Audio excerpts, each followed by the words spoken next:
Mga boss, kilala nyo ba ang taong to? Siya si Representative Isidro Ungab ng 3rd District, Davao City, mga boss.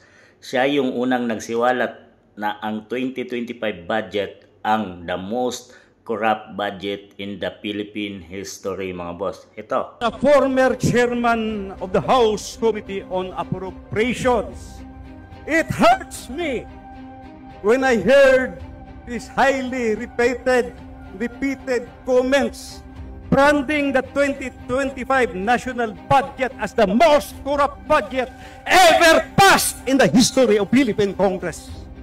For the sake of every Filipino in need, for our duty to the Constitution, for the future of our children and our children's children, I respectfully appeal, let us act now to correct this injustice. Today we face a test whether we uphold these laws in the spirit in which they were crafted and the welfare of the Filipino nation. Dito, mga boss, papatunayan niya na totoo lahat ang pinagsasabi ni Saldico at itong Dicotesa, mga boss. Kaya kabahan na ang mga tiwali dyan kung sino ang ugat at pinuno ng lahat ng ito. Heto, papatunayan niya, mga boss. Nandito, ginagyan ko ng tag. 11 projects. Pagdating sa GAB 1, General Appropriation Bill, white book with red letterings. Pumasok din, faithful copy, 11 projects, 21.6 billion. Pagdating sa GAB 3, third reading dito sa House of Representatives, pinawasan ng 5.4 billion, ang naiwan 16.1 billion. So sa House of Representatives pa lang, binawasan na yung ODA.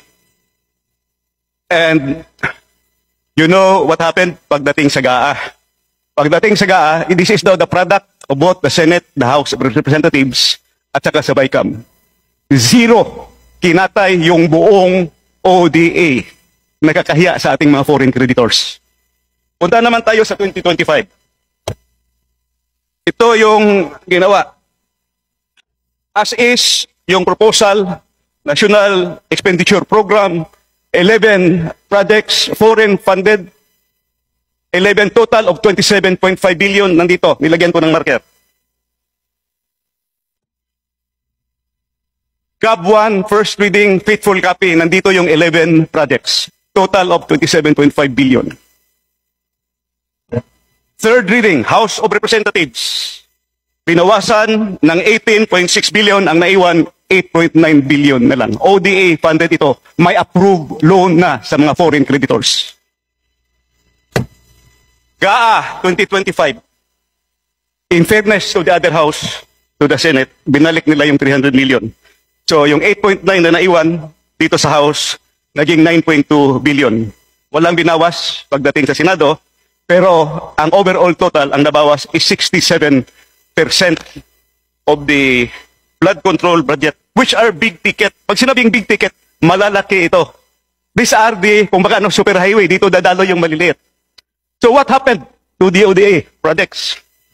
It's very simple. Tingnan nyo lang. Nawala yung big ticket projects at nagsusulputan na parang kabuti yung maliliit na projects. Makita nyo yan sa budget. In other words, gi-chop-chop yung ODA foreign funded projects pumunta sa maliliit na mga proyekto. So, sino ang members ng Chop-Chop Gang dito? So, I have 3 questions for DPWH. First question ko, kung natuloy sana itong mga proyekto, 2 taon yung 2024 zero budget, reduced by 67%. Please wind up, Honorable Sir. These are very important questions, Your Honor. The public should know this. First question ko, kung natuloy sana itong mga proyekto na ito, would have this help solve the problems in Metro Manila? Kasi nandito yung Metro Manila Flood Control Project at saka yung Pasig Marikina Channel Improvement. Second, sayang wala si Secretary Bunuan. I'm going to ask him sana dito. Did Secretary Bunuan reported this to the President? Kasi kung 2024 pa lang, na zero na yung ODA, sana hindi na mangyari yung 2025. Di ba? Last question para sa DPWH.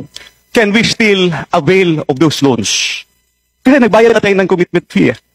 So So, Secretary Vincison, I know you are a finance guy also. Sayang yung long term, kaya nga malalaki yun, big ticket, long term project. Saka ito, may study talaga. Kumpleto. Pwede ba natin i-reavail yun? At saka yung maliliit na project, yun na lang gawin nating Government of the Philippines counterpart. I hope we can do that. So, yun po, yun lang po ang matanong ko. Sana meron pa akong isang question, hindi ko na lang idagdag. Let's hear from DPWH, Madam Chair. Ang galing nito mga boss, atapang na tao. May mga hawak siyang ebidensya. So ibig sabihin mga boss, lahat ng inilabas ni Saldico ng mga video ay may supporting evidence tong taong to.